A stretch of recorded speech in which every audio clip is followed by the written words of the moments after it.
Bapak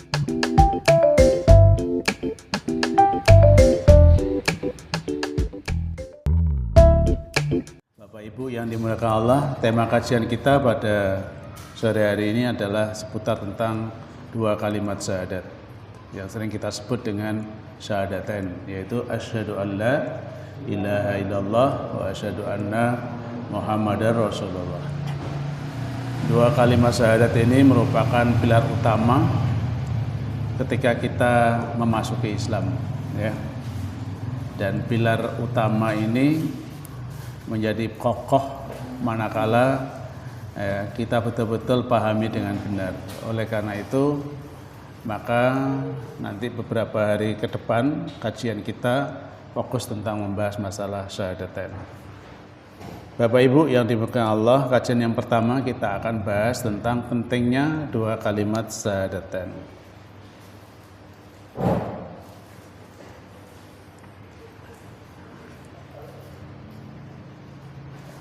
Sebagaimana kita ketahui bahwa syahadatain itu merupakan fondasi atau asas dari bangunan keislaman seorang muslim. Jika fondasinya itu kuat, maka keimanan dan keislaman seorang itu akan kuat dan akan pula mampu bertahan dalam menghadapi segala problem-problem masalah keumatan. Tapi sebaliknya, jika fondasinya lemah, maka dia akan mudah terhanyut, terbawa oleh sebuah pemahaman yang bisa menyimpang. Oleh karena itu penting untuk memahami dua kalimat syahadat. Sehingga ada tagline begini, mari kita taklukkan dunia itu dengan syahadat. Itu menunjukkan bahwa kalimat syahadat itu kalimat yang dahsyat, ya, yang kalamnya itu menakutkan, ya, musuh-musuh muslim, ya. Orang-orang non-muslim itu takut dengan dua kalimat syahadat. Apalagi kalau sudah dua kalimat syahadat itu yang bawa itu adalah angkatan bersenjata, gitu, ya. Taliban, gitu. Sudah menakutkan, gitu, ya. Maka ada beberapa negara itu yang sampai benderanya itu dua kalimat syahadat. Bapak Ibu yang dimuliakan Allah, mari kita belajar dari kalimat syahadatain. Di dalam Al-Quran di surat 47 ayat 19 Allah berfirman, fa'lam annahu la ilaha illallah wastaghfir li dzambika walil mu'minina wal mu'minat. Fa'lam, maka ketahuilah, annahu, bahwa sesungguhnya, ya, annahu, bahwa sesungguhnya Allah, ya, la ilaha illallah, tidak ada ilah kecuali Allah, ya. Wastaghfir, maka mohonlah ampun, ya, lindambika, bagi dosamu, ya, walil mu'minin, dan bagi orang-orang mukmin laki-laki, wal mu'minat, dan orang-orang mukmin perempuan. Jadi kita diperintah oleh Allah untuk tahu bahwa sesungguhnya tidak ada ilah kecuali Allah. Maka mengetahui dua kalimat syahadatain itu menjadi penting sekali. Di dalam hadis, ya, hadis ini sering kita sebut sebagai hadis asas, ya, yang terkait dengan rukun Islam, di mana Rasulullah SAW bersabda, buniyal islamu ala khamsin, syahadati alla ilaha illallah wa anna muhammadar rasulullah wa iqamis shalah wa ita'iz zakah wal hijji wa shaumi ramadan. Ya. Hadis riwayat Bukhari Muslim. Hadis ini harus hafal, ya. Ini hadis wajib pokok, ya, wajib ain, ya. Harus hafal harus ini. Ya. Buniyal islamu, Islam itu dibangun ala khamsin, atas 5 asas. Ya. Jadi Islam itu bisa berdiri tegak itu karena 5 asas. Apa itu? Syahadati alla ilaha illallah wa anna muhammadar rasulullah. Yang paling pokok adalah 2 kalimat syahadat. Baru wa iqamis shalah wa itaiz zakat wal hajj wa shaumi ramadan. Mendirikan salat, menunaikan zakat, haji dan puasa Ramadan. Ini merupakan muayyadat, merupakan tonggak utama dalam bangunan Islam. Maka Islam tidak akan bisa berdiri kokoh kecuali 5 asas ini ditegakkan. Tidak ditegakkan salah satunya, maka bangunan Islam itu menjadi tidak utuh. Ya. Maka tidak boleh, ya. Kalau seorang sudah memenuhi syarat tertentu lalu dia meninggalkan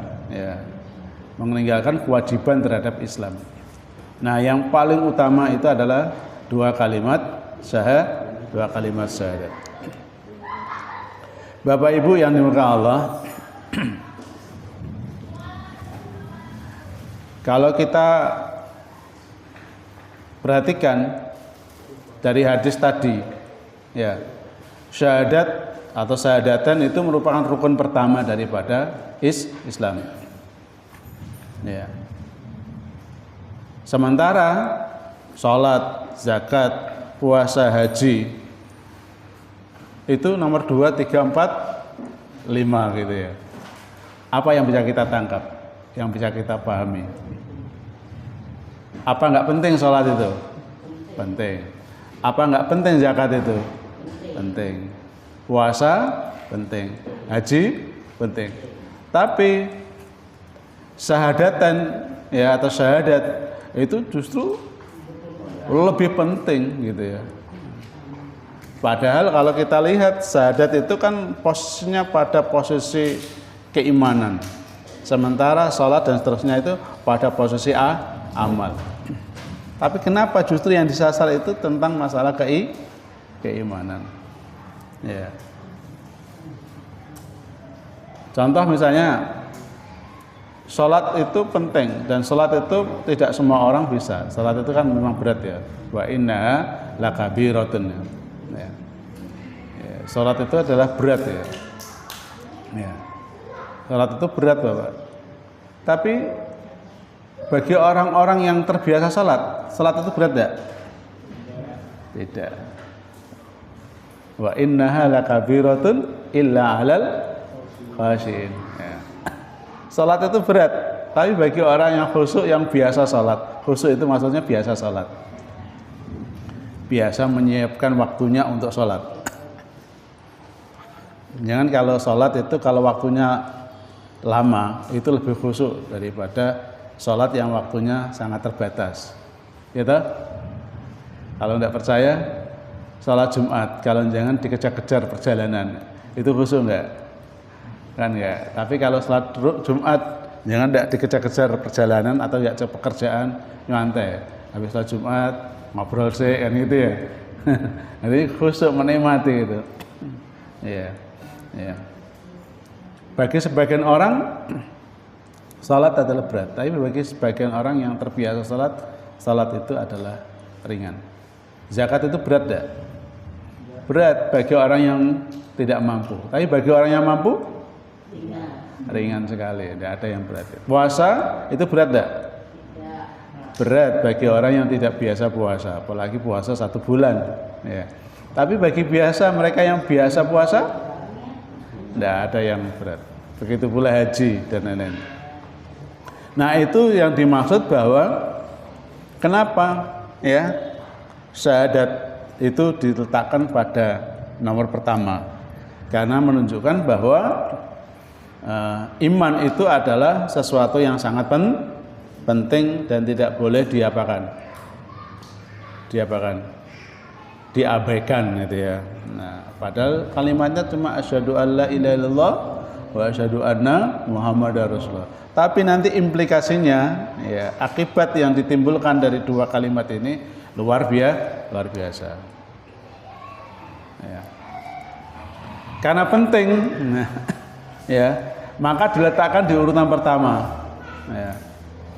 Karena dia akan menjadi titik tolak baik rukun selanjutnya.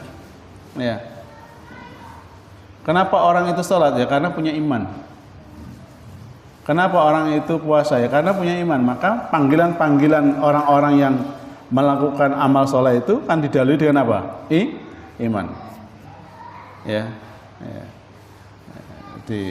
Jadi iman itu menjadi pembeda terhadap setiap perilaku yang kita lakukan.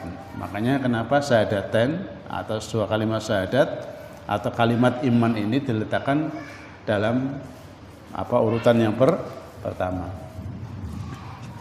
Nah, setidaknya ada lima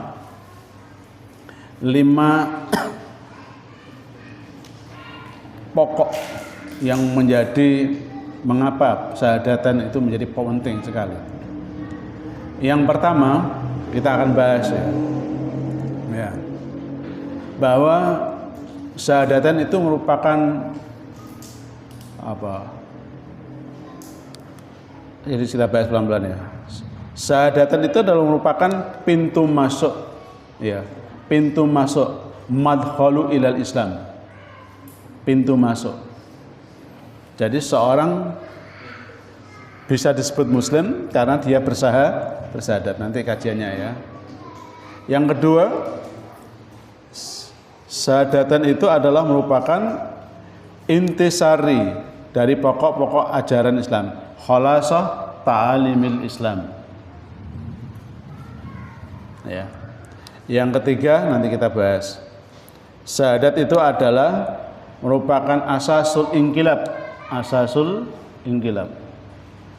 inqilab itu pokok-pokok perubahan. Yang keempat, syahadatan itu ya merupakan hakikatud dakwah, ya, hakikatud dakwatir rasul. Jadi hakikat dakwah para rasul. Dan yang terakhir ya, syahadatan itu ternyata memiliki keutamaan yang besar. Jadi ini ada lima pentingnya kita untuk mengetahui syahadat. Syahadat itu adalah pintu masuk ke dalam Islam. Yang kedua, syahadat adalah intisari atau pokok ajaran Islam. Jadi pokok ajaran Islam yang banyak itu, intinya itu di syahadat. Yang ketiga adalah syahadat adalah sistem perubahan atau asas perubahan. Jadi seorang itu bisa berubah perilakunya itu gara-gara syahadat. Seorang yang dulunya kejam bisa menjadi apa? Menjadi seorang yang lunak hatinya itu gara-gara syahadat. Seorang yang dulu darahnya halal menjadi haram gara-gara syahadat. Nanti kajiannya panjang ya. Seorang bisa kita sebut sebagai saudara karena gara-gara syahadat. Coba kalau nggak syahadat bukan saudara, seiman maksud saya. Ya. Seorang gara-gara syahadat bisa menjadikan seseorang apa? Mendapatkan harta waris. Banyak hal ya. Nanti penyebab itu ya. Kajiannya panjang lebar. Yang keempat, syahadat adalah hakikat dakwah para rasul. Hakikatud dakwatur rasul. Dan yang terakhir, nah ini nanti yang akan kita inginkan ketika kita mengetahui syahadat dan syahadat kita benar dan kita amalkan dalam keseharian bahwa syahadat itu memiliki keutamaan yang besar. Bapak Ibu yang dimuliakan Allah, kita kaji satu persatu. Dalam kajian yang pertama, ini yang kemarin ditanyakan oleh beberapa teman, ya, Pak, kalau kita sudah dewasa gini, perlu nggak dibaiat? Dan itu ya, kemarin pertanyaannya kan itu ya. Nah kita tuntaskan hari ini. Walaupun kemarin belum waktunya kajian, kita baru masuk dalam pokok-pokok akidah. Nanti kemarin kan ada pertanyaan dari Pak Musa, Ustadz, kalau seorang sudah dewasa seperti ini, ya, haruskah dia dibaiat, ya, ketika dia berislam? Nah, tadi saya sampaikan bahwa syahadat itu merupakan pintu masuk seseorang menjadi muslim. Pertanyaan saya kepada kita semuanya, sejak kapan kita menjadi muslim? Hah? Sejak kapan kita berikrar bahwa kita menjadi muslim? Nah, ini yang membedakan ya, anak seorang muslim dan anak orang yang non muslim. Maksudnya anak orang muslim itu anak yang bapak ibunya gitu ya adalah beragama Islam. Berbeda dengan seorang anak yang bapak ibunya adalah bukan seorang muslim. Walaupun pada dasarnya seorang anak itu sama posisinya di hadapan Allah Subhanahu wa taala. Semua anak itu sama posisinya. Ya. Tapi melalui rahim seorang muslim itu statusnya menjadi beda ketika nanti dia lahir dan ketika dia sudah menjadi balik. Ya. Di dalam Al-Quran di surat Al-A'raf ayat 172 Allah berfirman, mungkin ayat ini sering kita baca berulang-ulang ya agar kita paham maksudnya ayat ini. Wa id akhadha rabbuka min bani adama min duhurihim dzurriyyatahum. Dan ingatlah ketika Tuhanmu mengeluarkan keturunan anak Adam dari sulbi mereka. Anak Adam itu siapa? Anak Adam itu siapa? Anak Adam itu ya anak manusia. Jadi semua kita itu adalah keturunan Bani Adam. Nah, ketika lahir itu nanti lalu mencari posisi sendiri-sendiri agamanya. Nah, kebetulan bapak ibu kita itu agamanya selaras dengan agama Adam. Apa agama Adam itu, Pak? Saya mau tanya jenengan, agama Nabi Adam itu apa? Hah? Ini kalau tidak paham berarti nanti balik meneh mandat tarjih tentang paham agama. Nanti nggak apa-apa, nanti balik meneh. Saya kemarin di Darussalam baru bahas tentang manhaj tarjih tentang paham agama. Agama ya yang dibawa oleh para nabi itu adalah agama tauhid. Agama tauhid. Nah, agama tauhid itu membentuk nama khusus setelah dibawa oleh Nabi Muhammad SAW bernama agama Islam. Di agama Islam itu ya agama tauhid. Tapi agama-agama yang dibawa oleh nabi-nabi sebelum Muhammad itu belum berbentuk nama. Kalau Yahudi, Nasrani itu kan nama-nama agama yang dibawa oleh para pengikut-pengikut, bukan para nabi mereka. Ya tak? Yahudi itu kan karena apa? Mengkaitkan dengan anak Nabi Yakub yang bernama Yahuda. Kalau Nasrani mengikutkan para pengikut Nabi Isa yang disebut dengan Hawariyin. Ya, itu. Nahnu ansarallah. Kalau mereka mengatakan Nasrani.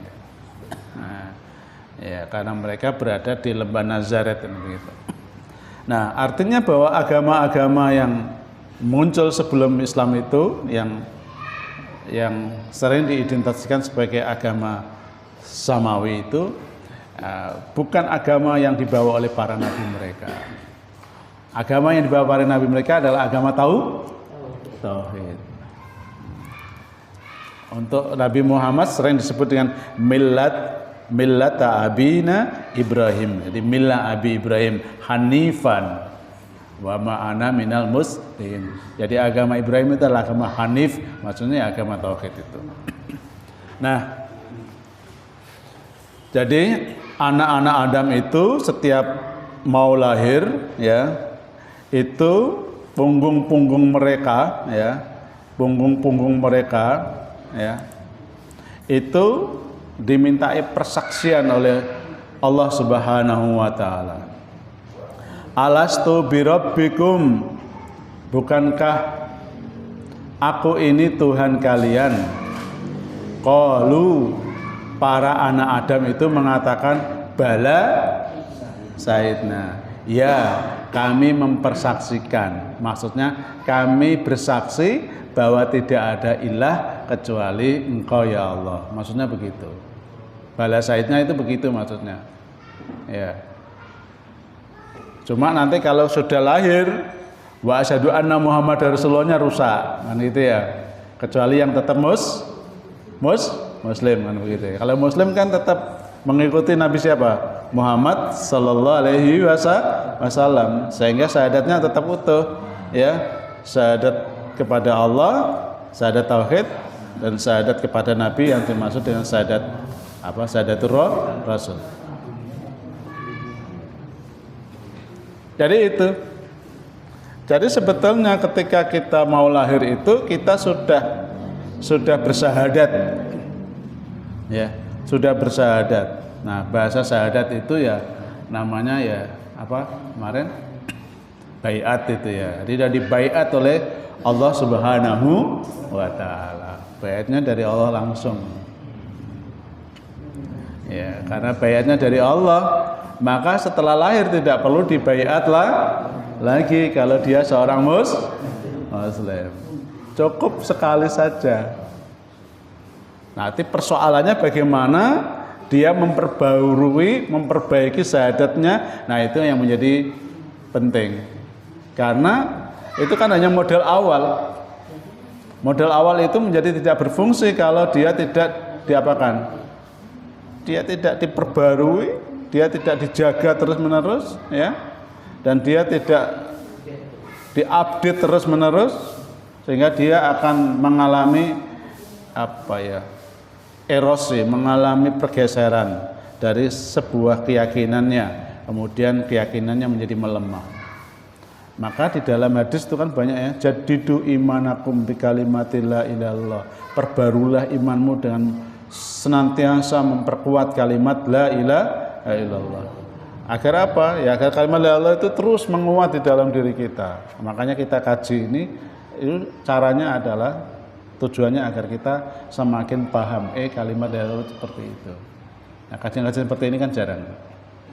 Jadi kalau seseorang itu sudah lahir, berarti dia sudah bersyahadat. Namanya syahadat tauhid. Itulah yang kita sebut dengan istilah fitrah ilahiyah. Apa? Fitrah ilahiyah. Apa itu? Kemampuan manusia untuk mengenali sang pencipta yang sebenarnya. Fitrah ilahiyah. Maka orang kafir sekalipun ketika ditanya man khalaqas samawati wal ard, siapa yang menciptakan langit dan bumi? Jawabannya apa? La yaqulanna Allah. Mereka mengatakan Allah karena sudah mengenali siapa penciptanya itu. Tapi mereka kan mengenali hanya di lisan saja, hatinya tidak masuk. Nah, kita seorang muslim, kita masukkan di dalam hati kita. Nanti kaitannya dengan kajian syahadat yang kedua. Ini baru awal-awal.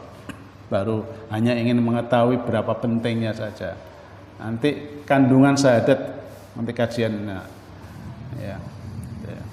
Jadi itu. Jadi kenapa seorang muslim yang sudah lahir ketika dewasa dia tidak perlu dituntut untuk bersyahadat ulang, karena dia sejak kecil dia sudah bersyahadat. Ya. Dan syahadatnya dikuatkan di dalam keseharian perilaku keseharian yang dia tampakkan. Dan dia tidak pernah mengotori syahadatnya. Kalau dia mengotori syahadatnya, maka dia harus memperbaiki syahadat terus gitu ya.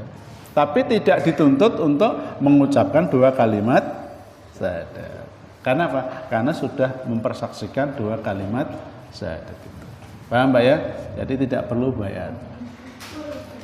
Nah, baiat-baiat yang terjadi saat ini itu bukan baiat yang dimaksud dalam pengertian ini. Itu cenderung baiat imamah gitu ya. Baiat imamah itu adalah baiat yang apa? Yang tunduk kepada seorang pemimpin. Nah, itu beda ya. Ya. Ya. Ini panjang sekali hadisnya. Mas Mahfud bisa dibaca, Mas Mahfud. Jadi Nabi SAW ya selalu mengajak kepada sahabat-sahabatnya agar kalimat syahadat itu menjadi kalimat yang utama dalam setiap ajakan-ajakannya, terutama kepada orang-orang dan non-muslim ya. Kalau yang sudah muslim kan tidak perlu diajak syahadat lagi. Masa amin mau ngajak, ayo syahadat, kan enggak ya. Tapi kalau orang non-muslim dia mau masuk Islam, kita ajak bersyahadat. Qala Rasulullah SAW bersabda ya kepada Mu'ad bin Jabal ketika Mu'ad bin Jabal diutus ke Yaman. Innaka sata'ti qauman ahlul kitab. Kamu nanti akan mendatangi kaum ahlu kitab. Fa idza ji'tahum, kalau kamu mendatangi mereka, apa pertama kali yang diserukan? Fad'uhum ila ayyashhadu alla ilaha illallah wa anna muhammadar rasulullah. Ajak mereka pertama kali untuk bersyahadat bahwa tidak ada ilah kecuali Allah dan Muhammad adalah utusan Allah. Ini kalau kepada non-muslim. Tapi kan sama muslim masa diajak syahadat. Ya. Kalau sama muslim diajak untuk memperkuat syahadatnya. Kalau pada non-muslim diajak untuk mengucapkan dua kalimat syahadat. Jadi dakwah yang utama itu adalah dakwah tentang kalimat dua syahadat. Fa inhum ata'ulaka bidzalika, kalau mereka sudah taat kepadamu untuk mengucapkan dua kalimat syahadat itu, tentu nanti sebelum mereka mengucapkan kalimat kan ada hujah-hujah yang dibawa. Ya, ada perdebatan panjang ya sampai mereka betul-betul bersyahadat. Ya, fakbirhum, kabarkan kepada mereka, annallaha qad farada alaihim khamsa salawat fi kulli yaumin wa lailatin. Nah, ini hadis yang menjadi penegas berapa toh sekali kita sholat dalam sehari. Nah, 5 kali sehari. Di antaranya hadisnya ini. Kalau di Al-Quran kan tidak ada. Al-Quran kan hanya begini, ya, aqimus sholat wa atuz zakat. Dirikanlah sholat dan tunaikan zakat. Sholat yang mana? Tidak ada kan ya. Nah, maka sholat yang difardukan itu adalah yaitu khamsa shalawatin fi kulli yaumin wa lailatin, yaitu 5 kali sholat dalam sehari semalam.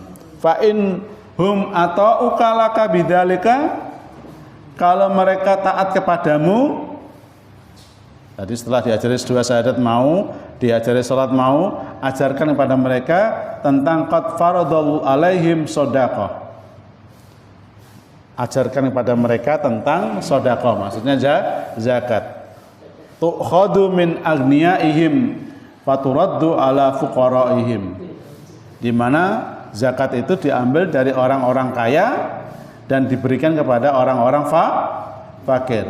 Fa inhum ata'ulaka bidzalika, kalau mereka sudah taat kepadamu, wa fa iyyaka wa qaraima amwalihim, maka kamu harus muliakan mereka, harta-harta mereka.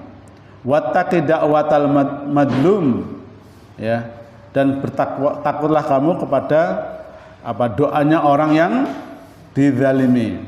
Fa innahu laisa bainahu wa bainallahi hijab, karena doa orang yang dizalimi itu tidak ada hijab di antara dia dan di antara Allah Subhanahu wa taala. Nah, yang kita ingin ambil dari hadis ini bahwa ternyata prioritas utama dakwah Nabi itu adalah mengenalkan dua kalimat syahadat.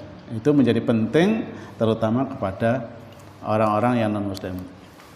Pelan-pelan ya, Bapak Ibu ini maka Allah. Ini kajian-kajian yang saya ambil dari berbagai referensi ya. Syahadat itu tadi merupakan pintu masuk Islam. Ini bagi orang kafir yang mau masuk Islam. Setelah ia mengucapkan syahadat, maka ia menjadi muslim. Apapun niatnya, ya. Karena orang masuk Islam itu kan niatnya macam-macam ya. Orang masuk Islam itu kan niatnya macam-macam. Tapi dia sudah menjadi muslim. Ya. Makanya orang yang baru muslim itu disebut apa? Mu'alaf atau mukallaf? Mu'allaf. Ya. Apa bedanya mu'alaf sama mukallaf, Mas? Kalau mu'alaf itu orang yang lemah hatinya, kalau mukallaf itu orang yang kena beban hukum. Ya. Jadi seorang non-muslim yang masuk Islam ya berarti dia sudah muslim. Dan dengan kemuslimannya berarti statusnya muslim walaupun niatnya mungkin hanya sekedar disebut muslim, maka dia disebut mu'alaf. Agar apa? Agar ada bimbingan kepada orang-orang yang mu'alaf ya. Jangan dibiarkan. Maka Masjid Tabligh ini penting ya, mendata para mu'alaf. Jadi jangan dakwah itu sasarannya kepada para mukallaf saja. Nah, itu penting itu ya. Jadi Masjid Tabligh itu perlu membentuk mu'alaf center. Iya betul itu. Nah selama ini dakwah sasaran kita kan kepada mukallaf semua. Gitu? Wong sing wis paham-paham ini, wis muslim. Nah, perlu ada menyasar ya para mu'alaf. Bagaimana caranya? Nah itu ya. Apa? Ya tidak apa-apa ya kan itu kan dakwah gitu ya. Ya kalau LDK-nya leren ya diambil alih oleh Masjid Tabligh kan gitu ya. Ya. Ya itu penting itu dakwah kepada para mu'alaf gitu ya. Nah sekarang mu'alaf itu dipahami meluas. Ya. Padahal mu'alaf itu sebetulnya awalnya adalah masalah agama. Tapi sekarang orang yang ekonominya baru tumbuh jujur namanya mu'alaf. Orang yang baru belajar agama namanya mu'alaf. Yondai. Ya itu mu'alaf itu pada awalnya itu memang kaitannya dengan orang muslim ya, orang non muslim yang baru masuk Islam. Tapi kalau baru masuk Muhammadiyah juga mu'alaf namanya.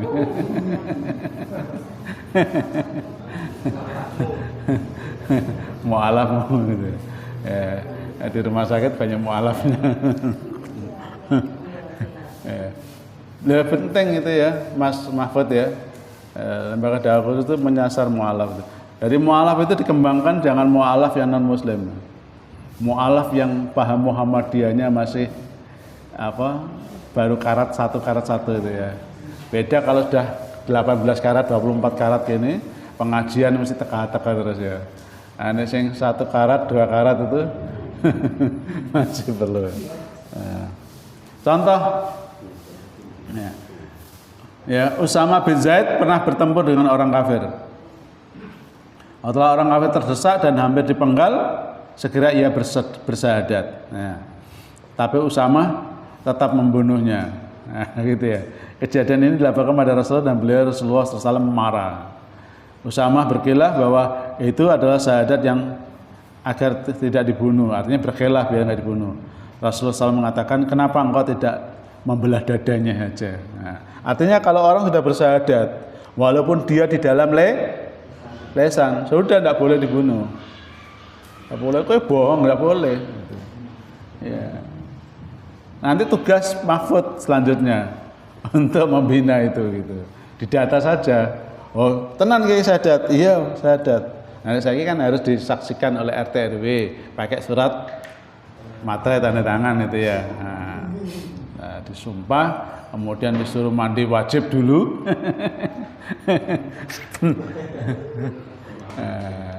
Nah, begitu ya. Kemudian dipersaksikan biar tidak main-main itu ya.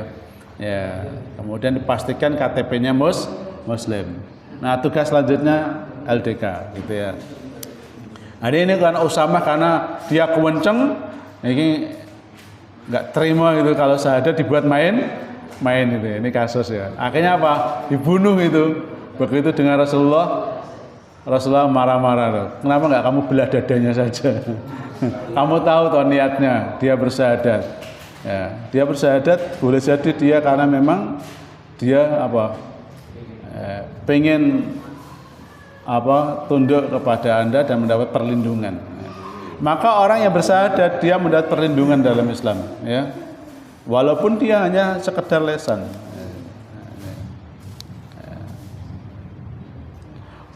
Yang kedua, ini tadi saya sampaikan, tidak ada syahadat ulang.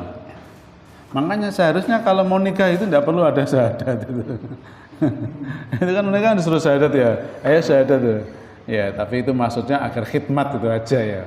Ya, nggak ada tuntutan syahadat lagi itu. Ya, yang ada adalah memperbaiki syahadat. Karena dia sudah bersyahadat, tadi tidak perlu syahadat lagi. Yang ada tuntutannya adalah memperbaiki syahadat yang telah kita ucapkan.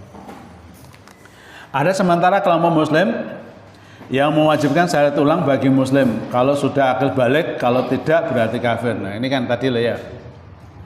Bahkan sampai di baiat ulang ya untuk mengucapkan 2 kalimat syahadat. Tidak perlu. Ya.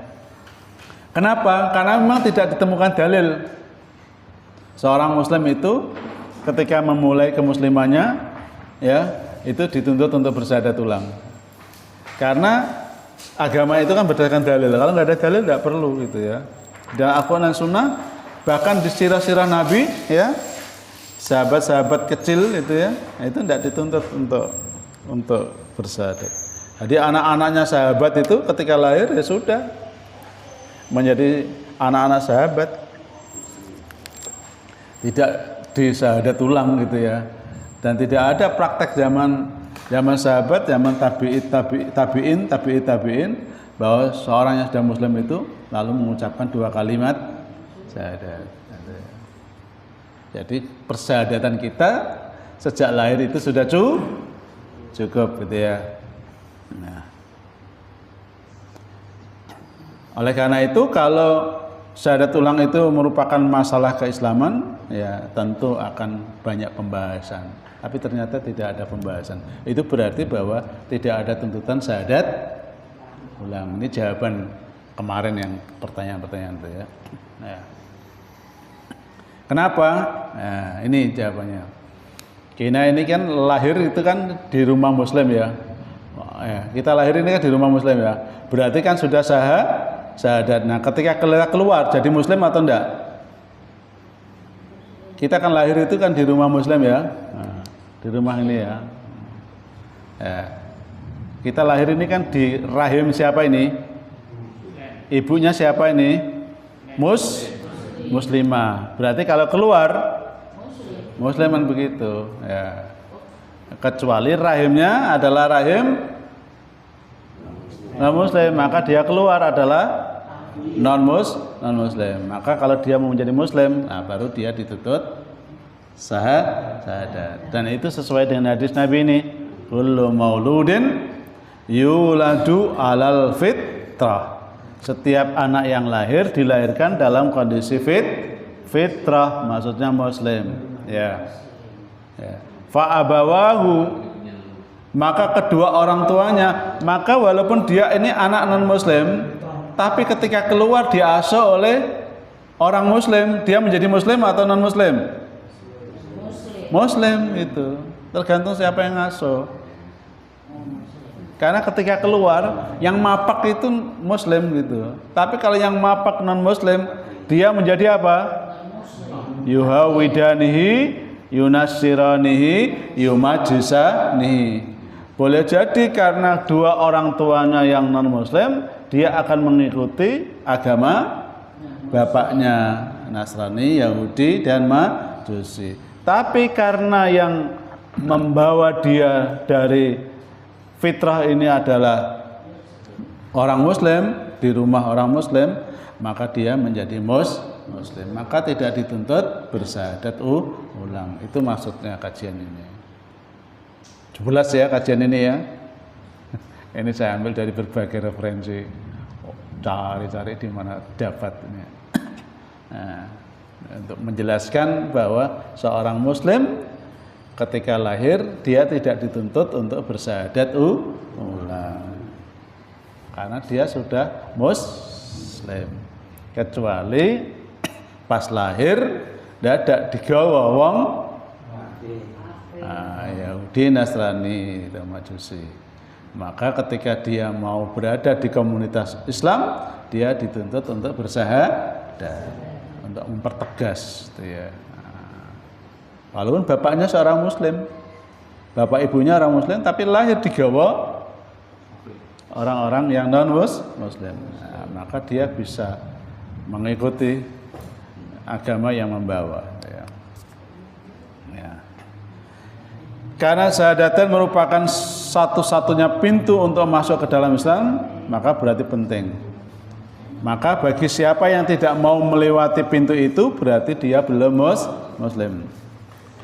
Maka kita sudah berada di dalam rumah muslim, kita juga harus mendalaminya. Maksudnya begitu. Walaupun kita sudah muslim, kita juga dituntut untuk apa? Mendalami. Seperti gini loh, kita punya rumah dan kita berada di rumah. Tapi kalau kita tidak care dengan rumah itu, ya kita akan terasa asing dengan rumah itu, kan begitu ya. Padahal itu rumah kita. Rumah kita, tapi kita terasa asing dengan rumah yang kita yang kita tinggali. Karena apa? Ya, karena kita tidak pernah paham di dalam rumah yang kita miliki itu. Ya, seperti itu. Jadi tetap syahadat itu harus diapakan, Pak? Didalami dan dikaji secara terus menerus, itu maksudnya. Baik, sampai sini dulu. Nah, nanti nomor 2. Ini kajiannya soalnya berbobot. Ada yang bertanyakan? Monggo, silakan.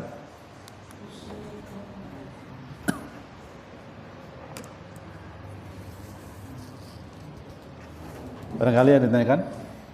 Lanjut. Iya, monggo. Kalau blasteran muslim dan muslim, ya. Biasanya seseorang itu dikaitkan dengan ibunya. Ya, seorang anak itu dikaitkan dengan ibunya. Kecuali kalau dia sudah balik. Ya. Ya. Jadi seorang anak itu dikaitkan dengan ibunya, termasuk agamanya. Ya. Ya, jadi agama ibunya apa? Ya, agama ibunya apa? Kalau agama ibunya muslim, maka dia dihukumi muslim. Kenapa? Karena seorang anak itu ya ketika mau lahir dan ketika sampai dia menjelang dewasanya, semuanya yang ngurus siapa? Ibunya. Nah, gitu. Nah, makanya ini termasuk dengan hak hadonah. Hak hadonah itu adalah hak asuh. Misalnya terjadi perceraian, ya. Bapak ibu terjadi perceraian setelah melahirkan, siapa yang berhak mengasuh? Ibu selama anak itu belum balik. Ya. Tapi kalau sudah balik, seorang anak boleh memutuskan kemana dia ikut. Nah, kalau royo-royoan ditetapkan di pengadilan gitu. Karena nanti anak akan tarik menarik gitu ya. Apa namanya keluarga ini. Nah, seorang anak nanti kalau sudah balik kan dia bisa mulai berpikir. Berpikir mana yang baik, mana yang buruk ya. Nah, oleh karena itu supaya hati-hati ya, kalau bisa ya punya istri ya, istrinya sama-sama muslimnya, punya suaminya sama-sama muslimnya. Sehingga nanti tidak menjadi problem apa? Problem dalam status keagamaan. Yang kedua, nah saya tidak berbicara tentang masalah sah enggak pernikahannya. Nah, itu kan beda lagi ya. Ya. Dalam kompilasi hukum Islam ya, non muslim tidak boleh menikah dengan orang muslim ya, dalam kompilasi hukum Islam terbaru ya. Walaupun orang muslim laki-laki boleh menikahi wanita non Muslim. Tapi di kompilasi hukum tidak boleh.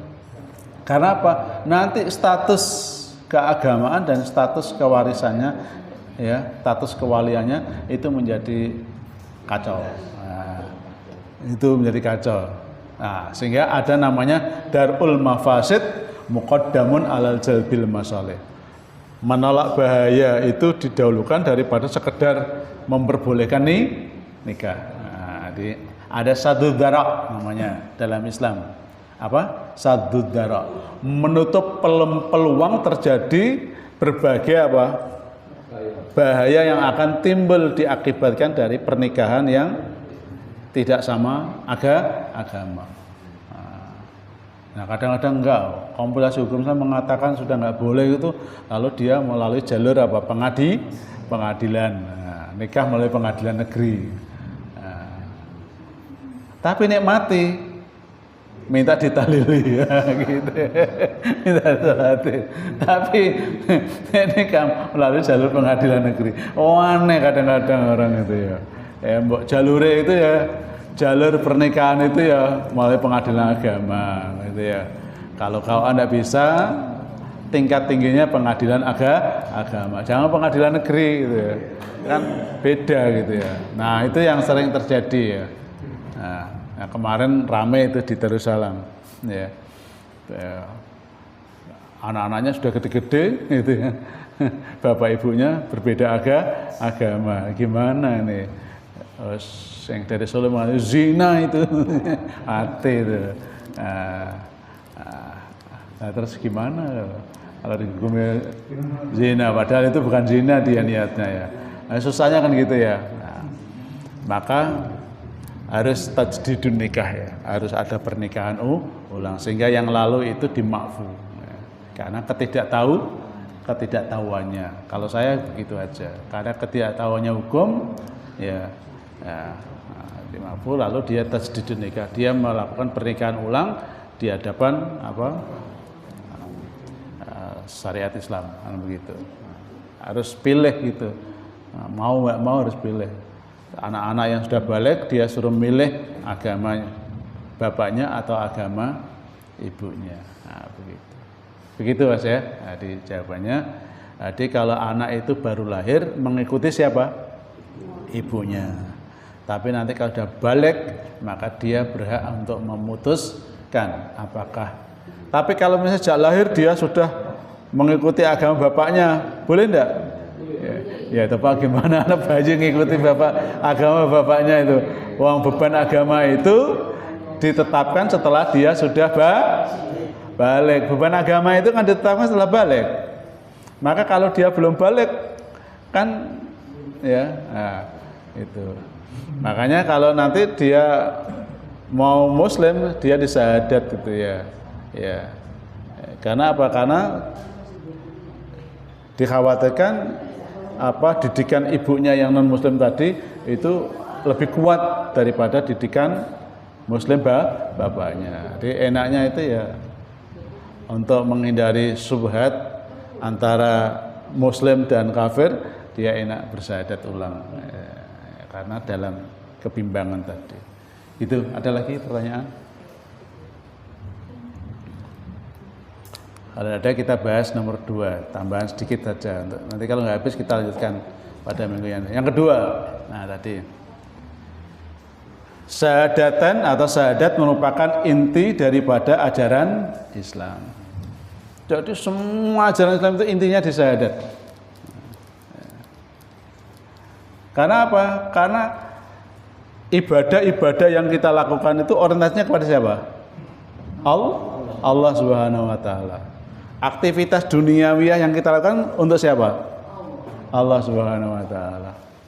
Kita berbuat baik untuk siapa? Orientasinya karena Allah Subhanahu wa taala. Jadi mengacu kepada 2 kalimat syahadat ini. Ya. Maka kalau ada seorang yang perilakunya itu menyelisih daripada syahadat, maka bisa dipastikan bahwa perilakunya tidak benar.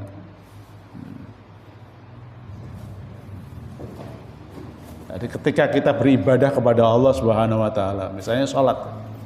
Itu kan inna sholati wa nusuki wa mahyaya wa mamati lillahi rabbil alamin. Itu kalimat syahadat itu. Jadi ketika kita melakukan ibadah apapun bentuknya, itu orientasinya itu karena Allah. Nah, berarti kita ingin memperteguh apa? Memperteguh kalimat la ilaha illallah dan Muhammad Rasulullah sebagai teladan dalam rangka mempraktekkan amal-amal ibadah yang kita lakukan. Begitu pula masalah ekonomi, politik, sosial kehidupan kita. Kalau sudah jauh dari nilai-nilai Allah, itu bisa akan terjadi banyak kekacauan ya Pak ya. Nah, karena politik kita seperti ini ya. Karena sudah nggak ada nilai-nilai apa? Nilai-nilai kejujuran, nilai-nilai keimanan.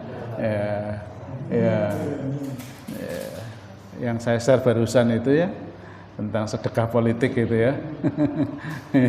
Itu sampai di share ulang oleh Pak Kiftiar di Facebooknya.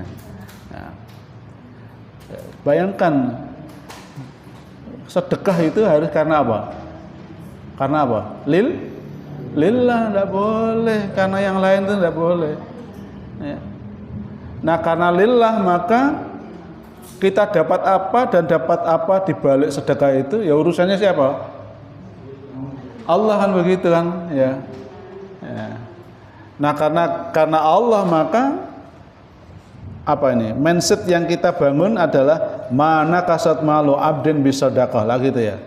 Kalau kita bersedekah berapa saja, harta kita tidak berkurang kan begitu. Maka tidak ada ceritanya orang ahli sedekah itu orang miskin. Tapi walaupun begitu Allah mengatakan la yakturu wa la yaftaru. Jangan terlalu pelit dan jangan berlebihan. Wa ma bainahuma qawama. Harus prinsip-prinsip keseimbangan. Orang nanti duit disedekahnya kabeh ya jenenge ya jare Pak Rozi kan tidak ada harta yang berkurang di sedekah. Duit dia 1 juta disedekahnya kabeh ya monggo terserah nek ngono nek sampean gitu ya. Maksudnya itu ya mana yang harus diberikan kepada orang lain, mana yang harus dimiliki. Jadi tetap itu harus menjadi apa. Tapi ketika kita memberikan sesuatu kepada orang lain, ya apapun bentuknya, mana kasat malu bisa kata. Harta kita tidak akan berkurang. Anda sedekah niatnya sudah tadi loh kontrak politik tadi loh. Ya sudah niatnya bukan karena Allah. Allah itu hanya menerima yang baik. Maka yang tidak baik tidak akan diterima oleh Allah. Walaupun jenengan sedekah 2 miliar gitu. Dan ketika kita niat kepada Allah itu tidak boleh syirik. Niat itu bisa syirik loh Pak. Ya. Satu karena Allah, satu karena supaya dapat dukungan. 2 sisi pulau terlampaui kan gitu. Sambil menyelam minum. Nah, tidak bisa. Sedekah itu sedekah. Ya. Politik ya politik kan begitu ya. Tidak boleh masuk-masukkan. Nah, oleh karena itu kalau kita berbuat baik pasti orang akan menolong kita. Kan begitu. Nah, kalau orang sudah tahu oh dia itu ahli sedekah, pasti kita akan menolongnya tanpa kita diminta untuk memberikan imbalan. Nah, itu maksudnya. Kalau dia sudah ahli sedekah, mosok saya tidak bantu kan tidak mungkin lah ya. Tanpa harus diakatkan. Nah, yang salah itu kan diakatkan di awal. Nah, itu menjadi apa? Rusak. Nah, ini syahadat ini ya.